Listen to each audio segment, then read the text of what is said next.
Hey guys, kembali lagi bersama saya Jess Project Repair. So hari ini saya ingin berfungsi tentang brake pad. So seperti yang kita sedia maklum, brake pad merupakan komponen yang memberhentikan kereta kita apabila kita pijak brake. So guys, lama kelamaan brake pad ini boleh habis. So dia juga ada jangka hayat. So selalunya dia boleh bertahan sehingga 2 tahun ataupun 3 tahun. So ikut keadaan korang juga. Penggunaan brake korang juga macam mana. Terus saya akan tanggalkan dahulu brake pad yang lama dari kaliper brake nih. So dengan menggunakan ratchet dan juga socket box 14 mm korang boleh looskan kedua-dua bolt 14 mm yang terikat dekat dua pin yang ada dekat brake caliper nih. So yang tuh bagian atas dan yang ini bagian bawah. Kemudian korang boleh kepak caliper nih dari bagian disc brake tuh dan korang keluarkan. So untuk mengelakkan pressure dekat bagian hose brake tuh korang boleh simpan satu benda dekat sini dan korang boleh ampai brake caliper tuh dekat bagian sini. Kemudian saya akan tanggalkan brake pad yang lama. So dia ada dua, satu sebelah luar dan satu sebelah dalam. Kadang-kadang apabila kita ganti brake pad kita nih, kita akan terlupa sesuatu, yaitu caliper pin. So bagi saya rekomen korang untuk cek sekali caliper pin itu. So selalunya apabila kita jalan, dia ada bunyi, dan bila kita brake, bunyi itu hilang. So selalunya bunyi itu datang daripada caliper pin ni lah. Sama ada grease dalam caliper pin itu sudah kering ataupun ada kesan makan lah dekat bagian caliper pin. So guys, kadang-kadang juga caliper pin getah dia ni pun boleh koyak juga apabila sampai masa. So apabila dia koyak, so grease pun boleh keluar dari bagian caliper pin tu.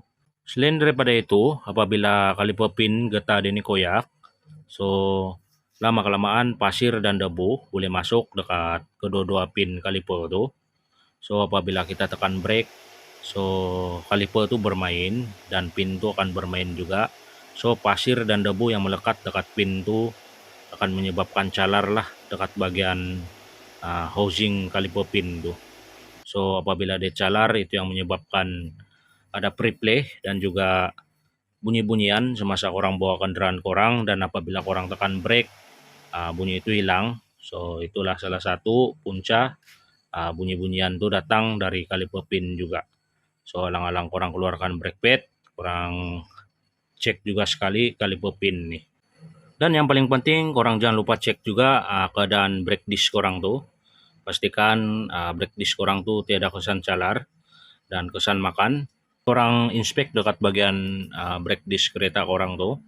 Pastikan dia tiada kesan kebiru-biruan ataupun kesan terbakar. So apabila ada kesan terbakar dan juga kebiru-biruan, ini berkemungkinan brake disc korang sudah gelong ataupun bengkok. Salah satu contoh masalah yang sering dihadapi apabila brake disc bermasalah.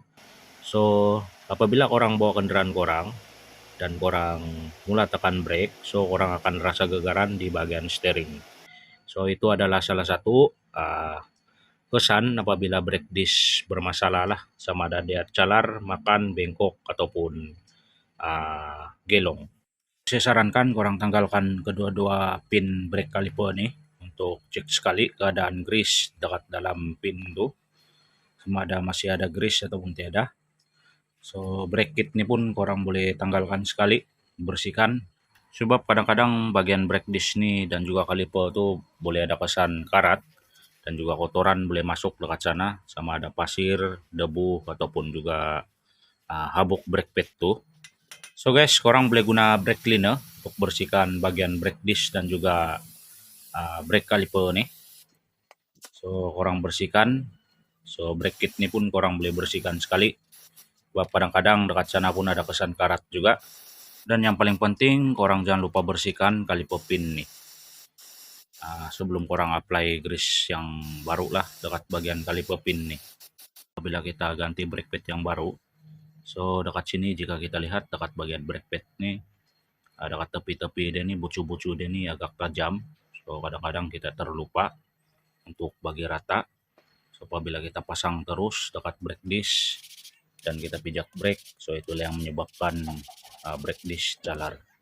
So saya sarankan korang bagi kertas pasir dahulu dekat tepi-tepi dan bucu-bucu brake pad tuh sebelum korang pasang brake pad yang baru dekat kereta korang. Kemudian selepas korang sudah gosok brake pad tuh, korang boleh bersihkan dengan brake cleaner brake pad tuh bagi abuk-abuk tuh hilang dari brake pad yang baru tuh. So jika kita lihat dekat bagian brake pad sekarang dia agak rata dekat bucu-bucu tuh. So brake pad yang lagi satu pun korang buat benda yang sama. Orang boleh gosok dekat bucu-bucu dan tepi-tepi brake pad tuh bagi rata dahulu. Oke guys, setelah korang bersihkan brake kit tuh, korang boleh pasang dekat kaliper, dekat bagian bawah dan juga bagian atas. Yang paling penting korang kena sapu grease yang baru dekat bagian kaliper pin nih. Sebelum korang pasang kaliper pin tuh dekat kaliper. So selepas korang sapu barulah korang masukkan kaliper pin tuh dekat kaliper. Pastikan dia bermain dengan baik. Dan kaliper pin yang lagi satu pun sama juga, korang kena sapu grease dahulu sebelum korang pasang dekat bagian kaliper. Selepas korang sapu grease barulah korang pasang dekat bagian kaliper. Pastikan dia bermain dengan baik. So guys, korang jangan lupa pasang lapik brake pad ni dahulu sebelum korang pasang dekat bagian kaliper tu. So korang boleh bagi masuk sebelah atas dahulu diikuti dengan bagian bawah. Dan brake pad yang lagi satu orang boleh pasang dahulu lapik besi itu dekat brake pad tu. So yang ni korang lihat brake pad ini ada lain sikit, dia ada besi dekat bagian sini. So brake pad yang ada besi ini brake pad bagian sebelah luar lah dekat kaliper tu.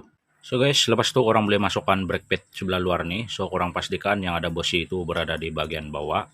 Sebelum korang pasang kaliper tu, korang boleh kompres dahulu piston kaliper tu bagi dia masuk supaya korang mudah untuk pasang kaliper tu dekat bagian disc brake nanti. Korang boleh guna brake pad yang lama, korang simpan dekat sini dan korang boleh kompres piston tu bagi dia masuk. Untuk memudahkan korang pasang brake kaliper ni dekat bagian kaliper pin ni, korang boleh bagi selaras dahulu kedua-dua pin tu, atas dan bawah. Kemudian selepas tu barulah korang mudah bagi masuk brake kaliper ni dekat bagian kaliper pin tu. Langkah seterusnya korang boleh pasang bol atas dan juga bol bagian bawah kaliper pin ni dengan tangan dahulu. Kemudian dengan menggunakan ratchet dan juga soket box 14 mm korang boleh ketatkan kedua-dua bolt ni, bol bagian atas dan juga bol bagian bawah kaliper tu. Brake pad ni bila kita tukar kita akan ganti kedua-dua sebelah kanan dan kiri. So sebelah kiri pun cara pemasangan dan juga proses dia itu sama saja macam yang ada dekat sebelah kanan tadi. So setelah korang selesai pasang brake pad dekat kedua-dua bola tayar tu sebelah kanan dan kiri, korang boleh start kereta korang ni bagi enjin hidup. Dan korang boleh pump 3, 4, 5 kali dekat pedal brake ni untuk bagi piston tu kompres dekat brake pad yang baru. Sebab jika korang ganti brake pad yang baru, korang wajib kena pump lah selepas korang selesai menukar brake pad yang baru, takut nanti kereta korang tiada brake bila korang mula-mula bawa kereta selepas korang ganti brake pad yang baru. Oke guys, berikut adalah tips selepas korang ganti brake pad yang baru.